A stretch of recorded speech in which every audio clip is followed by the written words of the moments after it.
15 सितंबर 2021 दुनिया की सफलतम एथलीट्स में से एक अमेरिका की महिला जिम्नास्ट सिमोन बाइल्स अमेरिकी सीनेट कमेटी के सामने बयान देते देते फूट फूट कर रोने लगी। सिमोन अमेरिका के लिए 7 ओलंपिक मेडल और 25 वर्ल्ड चैंपियनशिप जीत चुकी हैं। वह अमेरिकी सीनेट के सामने टीम के पूर्व डॉक्टर लैरी नासर के खिलाफ यौन शोषण के मामले में गवाही दे रही थी। उनके साथ 2 अन्य खिलाड़ी एली राइसमैन और मैकेला मॉरिन भी भावुक हो गई, अपने आंसू नहीं रोक पाई। अमेरिकी सीनेट की टीम जेल में उम्र कैद काट रहे नासर के मामले में FBI की जांच में कमी की जांच कर रही थी। डॉक्टर नासर को 300 लड़कियों के यौन शोषण के मामले में दोषी ठहराया गया था। अमेरिकी सांसदों को सिमोन ने बताया कि कैसे FBI, US जिम्नास्ट एसोसिएशन और ओलंपिक अधिकारी यौन शोषण को रोकने में नाकाम रहे। उन्होंने रोते हुए कहा, मैं साफ कर दूं, मैं लैरी नासर के साथ साथ इस पूरे सिस्टम को दोषी मानती हूं, जिसकी वजह से ऐसी घटना होती रही। ये कहानी हम आपको इसलिए सुना रहे हैं क्योंकि महिला खिलाड़ियों के शोषण के आरोप सिर्फ भारत में नहीं लग रहे। दुनिया के कई देशों में खेल एसोसिएशन पर इस तरह के आरोप लग चुके हैं। इनमें से अमेरिकी जिम्नास्ट एसोसिएशन भी है। बरसों तक महिला खिलाड़ियों द्वारा झेली गई यातना की यह कहानी आपको झकझोर कर रख देगी। नमस्कार दोस्तों, मेरा नाम है अमित मिश्रा और आप देख रहे हैं न्यूज़ नेशन का डिजिटल प्लेटफॉर्म। कई दिनों से जंतर मंतर पर प्रदर्शन कर रहे ओलंपियन पहलवान फिलहाल सरकार की बात मान गए हैं।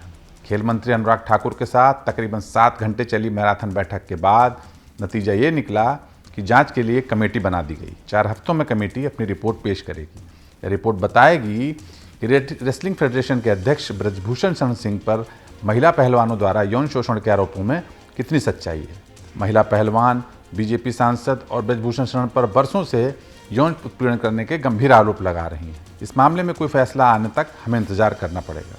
फिलहाल हम अमेरिकी कहानी की ओर लौट चलते हैं। बात जनवरी 2018 की है। अमेरिका की अदालत में डॉक्टर लैरी नासर को पेश किया गया। उस पर इल्ज़ाम था कि उसने इलाज के दौरान युवतियों का यौन शोषण किया है। उसने कई लड़कियों को जबरन अपनी हवस का शिकार बनाया है। हर किसी की निगाहें मिशिगन कोर्ट की जज के फैसले पर थी। भरी अदालत में जज ने फैसला सुनाया। अमेरिका में जिम्नास्ट से जुड़े डॉक्टर लैरी नासर को उम्र कैद की सज़ा सुनाई गई। इस फैसले के बाद तय हो गया कि डॉक्टर लैरी नासर को जीवन भर जेल की सलाखों के पीछे ही रहना होगा। उस पर 150 से ज़्यादा महिलाओं के यौन शोषण का आरोप लगा।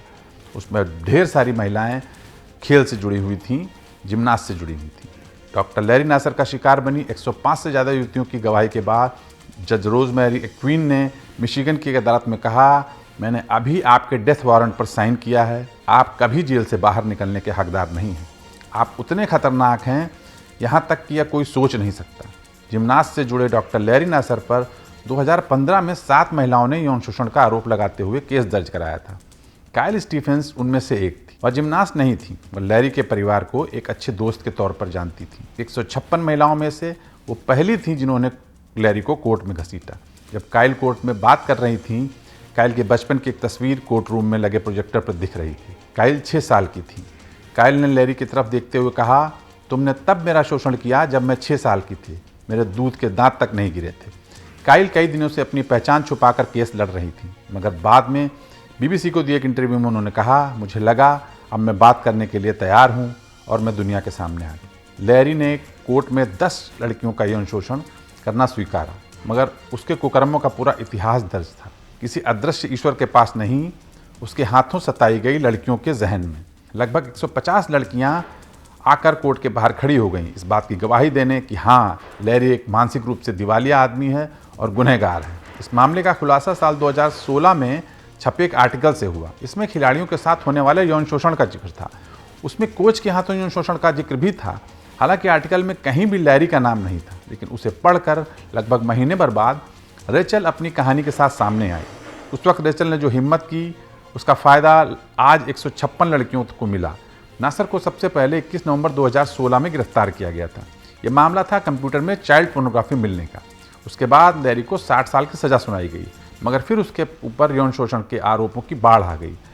इसका अंत साल 2021 में हुआ। पूरे मामले में केस सुन रही महिला जज रोजनील एक्विन की बहुत बड़ी भूमिका रही। रोजनील ने लैरी के 10 मामलों में गुनाह कबूल कर लेने के बावजूद सभी 156 लड़कियों को स्टेटमेंट देने दिए, क्योंकि शायद सिर्फ सज़ा लैरी के लिए काफ़ी नहीं थी। उसके लिए सुनना ज़रूरी था कि उसका गुनाह कैसा दिखता है। कुछ लड़कियों ने कहा वो सुसाइड करना चाहती थी। जज ने उन्हें बताया कि क्यों ये औरत को कमज़ोर करेगा। कुछ औरतें बात करने से झिझक रही थीं। जज रोजलिन ने उनसे कहा, मेरी ओर देखकर बात करो जैसे तुम अपनी माँ से बात करती हो। जज रोजलिन एक लेखिका भी हैं, गुनहगारों की कहानियाँ लिखने के लिए मशहूर हैं।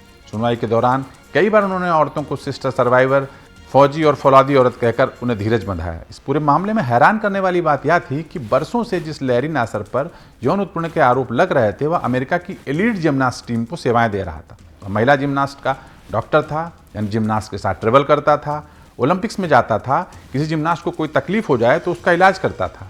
54 साल के लैरी ने बरसों पहले अपनी डॉक्टरी की डिग्री पाई थी। सबको मालूम था लैरी सबसे अच्छा डॉक्टर था, उसे भगवान का दर्जा दिया गया था। लैरी इसी का इस्तेमाल करता।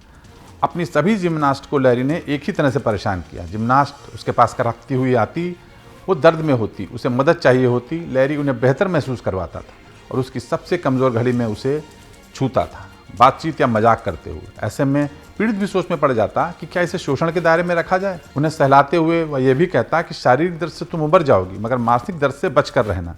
वो इतनी आसानी से नहीं जाता। क्योंकि उसका कद भगवान जैसा था, उसके लिए अगली लड़की को यह विश्वास दिलाना आसान था कि वो जो कर रहा है वो यौन शोषण नहीं है। जेनिफर रूड वॉलीबॉल की खिलाड़ी थी। एक बार लैरी उनका इलाज कर रहा था। लैरी ने जेनिफर से कहा कि उसके प्राइवेट पार्ट्स को छूना ट्रीटमेंट का एक हिस्सा है।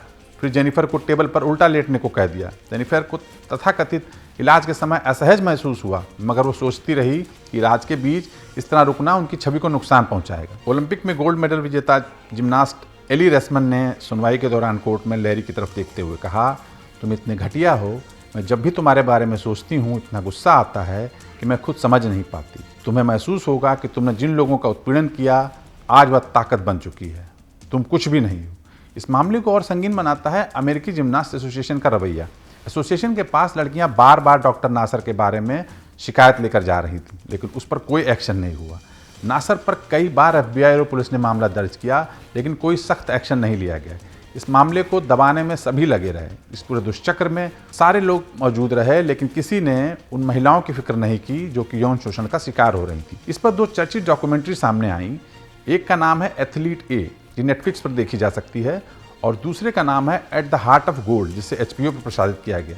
इसमें सिलसिलेवार तरीके से दिखाया गया है कि किस तरह से पूरा सिस्टम बड़े बड़े एथलीट की शिकायत के बावजूद एक यौन उत्पीड़न के साथ खड़ा रहा। खैर, आखिर में डॉक्टर लैरी नासर को सजा सुनाई गई। लैरी को 175 साल की सजा हुई है।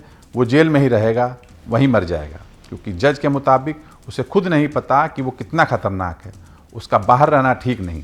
आपको वीडियो कैसा लगा हमें कमेंट बॉक्स में बताएं और न्यूज़ नेशन का YouTube चैनल सब्सक्राइब जरूर कर लें।